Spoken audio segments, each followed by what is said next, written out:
All right, welcome out to another episode of Cult Classics versus Comedians. I am Jamie Maxfield, your host, and we are recording here at Watchtower Cafe in downtown Salt Lake.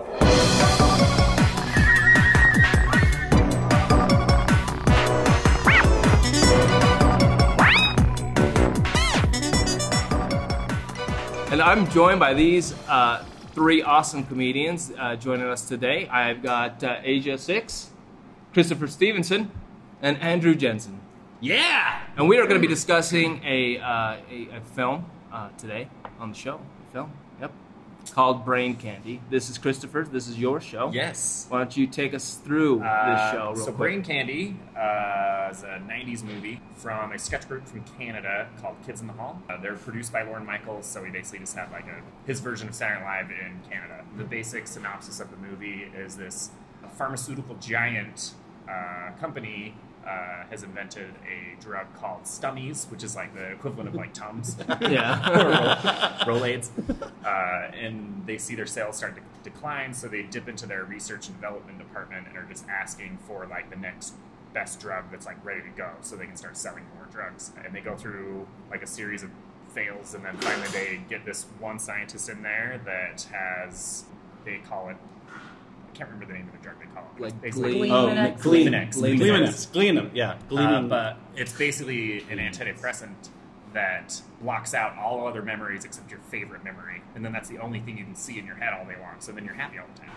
Go to your happy place. It has detrimental side effects. What? And the five guys that are in Kids in the Hall in this movie, that's why I love this movie so much, is they play 32 different characters between the five of them throughout this whole movie, which is something I always found hilarious. It was awesome. It was hard to see, because I was trying to figure out who was playing who. Sometimes it was really difficult to see which character was which, because you're like, wait, he was this guy and then this guy. Yeah. I liked it because, I mean, I grew up watching Saturday Night Live in the fact that it was kind of very sketch-oriented, and they brought a lot of the characters from Kids in the Hall into the show. But it was funny. It was pretty funny. I love the character that was the father, who was obviously gay. Yeah. And like everyone knew it but him. And everywhere he went, he was naked, holding his hands over his penis the whole time. Yeah. And then when he was running out of the bathroom, I love the scene where there was like 100 dudes in this bathroom. The rest area. In the restroom area. And then he's the only one who comes out naked, covering his balls again. So I enjoyed it. I thought it was funny. Asia, how about yourself? I honestly did not know that was the same five people until now, and you were blowing my mind. When you were telling me that, I'm like, oh, okay, that makes sense, because I kept getting a little confused, probably because, oh my goodness. Yeah. I don't even know what to say anymore. I had no idea the same five people. I thought, I had never seen Kids in the Hall, ever, any part in incantation of it. And I loved it so much. I think I didn't want to, and I, for some reason, never watched it, because I was just like, oh, it's not my thing. I already made up my mind, and I watched it, and it was so funny. And I didn't even think that any of the jokes weren't funny anymore. I was watching it just alone, completely exhausted by myself, and just being like, ha! Like, oh, just amazing. I just couldn't believe it, how funny it was. And there was a cancer boy. Yeah. Oh, I was going to bring that up. Yeah. Cancer boy is one of my favorite parts of that movie. Yeah. But they got a lot of backlash from having him in that movie as Cancer Boy, doing like music videos and singing. Like, people hated that movie because of Cancer Boy. There's like reviews I've read about it when I was trying to like research the movie a little bit, but that movie like killed in some markets, not in a good way, because of Cancer Boys. Oh, really? People were like upset because they were being. I loved it when they cancer. So are you taking the drug, Cancer Boy? No, but my parents are. He's like, there's no hope for me. And my brother, there's no hope for me. My brother is born with this heart outside his body. So my parents are loving this right now. And the guy goes to shake his hand, and he's like, ow. My bones are weak. Don't worry, my bone marrow's just low. My bones are low. Yeah, it was a great character.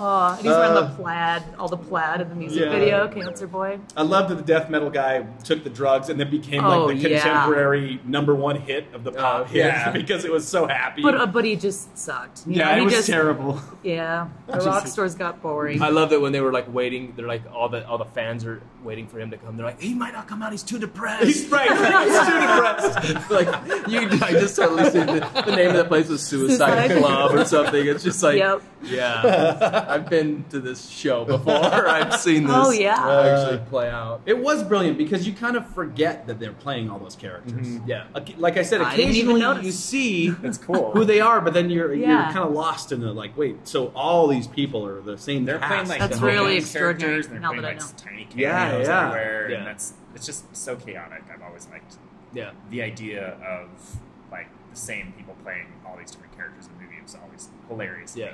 And like trying to pinpoint who was playing who. Yeah. It was always kind of a game for me when I was younger watching this movie. Was like, oh, that's the same guy. That's the same guy. My favorite part of that whole movie is the big boardroom.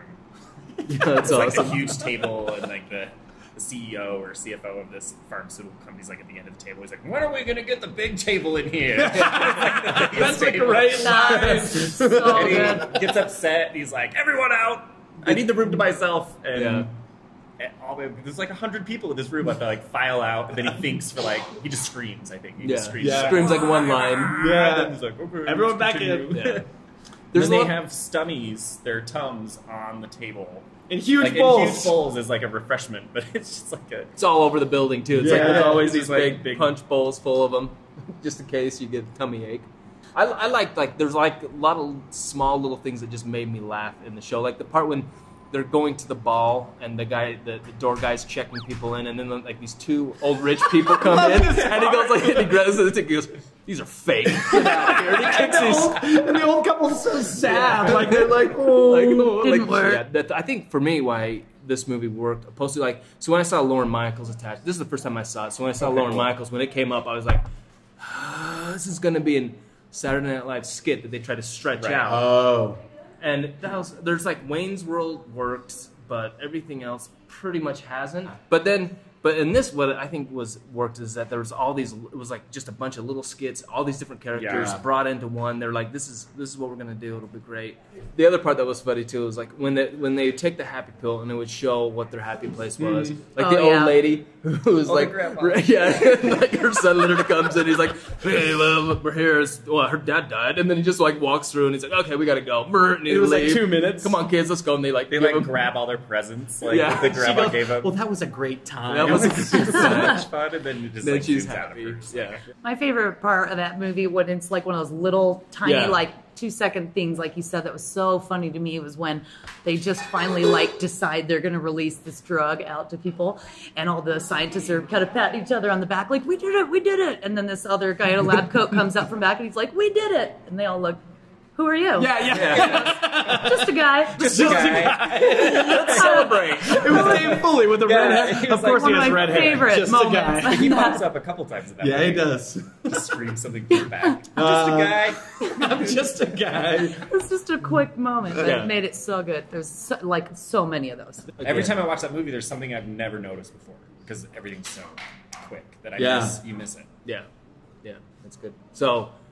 I'm taking. Yes, I would recommend this. It's funny, it's fun, and even that's the thing is that there's so, like you were saying, there's so many jokes in it that you can just jump in anywhere and you'll laugh. It's great. So I would recommend it. It is a fun show. It is funny to watch, and all those little tiny. You got to look for those little tiny moments that make you laugh.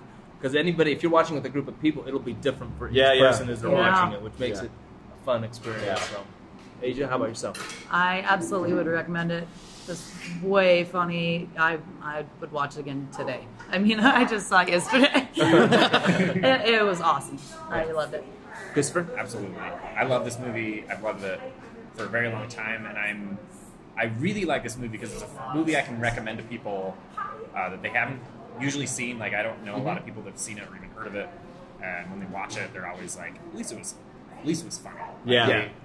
They might disagree with some of the character art, which it's just all over the place. Character art. But that's why I love it. It's just so chaotic and weird. Yeah, that was fun. It was fun movie. How can people follow you, Andrew? You can follow me at toysoupcomedy.com or Facebook Toy Soup Comedy. Christopher, how about yourself? Topher Complains on Twitter or Comedian Christopher on Facebook. Your name is hard to say. Comedian Christopher. Oh, it's not just me. It's not just you. Okay. AJ, how about yourself? I'm on Facebook, Asia6, AJASICKS. There we go. Smooth jazz radio going on. It's some tricky spelling. It's very tricky. And I'm Jamie Maxfield, just at Jamie Maxfield on Twitter. And then, of course, follow us on Facebook, Cult Classics versus Comedians, and our monthly film showcase, Channel 801, that Ben Fuller and I co-produce on that. And that's good. And we want to thank Watchtower for allowing us to come here and record. This place is great. It is fun. So if you get a chance to come out, we do strongly recommend and endorse Watchtower. So come on out here on State Street in 1855 South. You can drink out of this mug. That mug right there. What? I get it. It's thermal. Perfect. All right, thanks guys. Thanks for being on the show.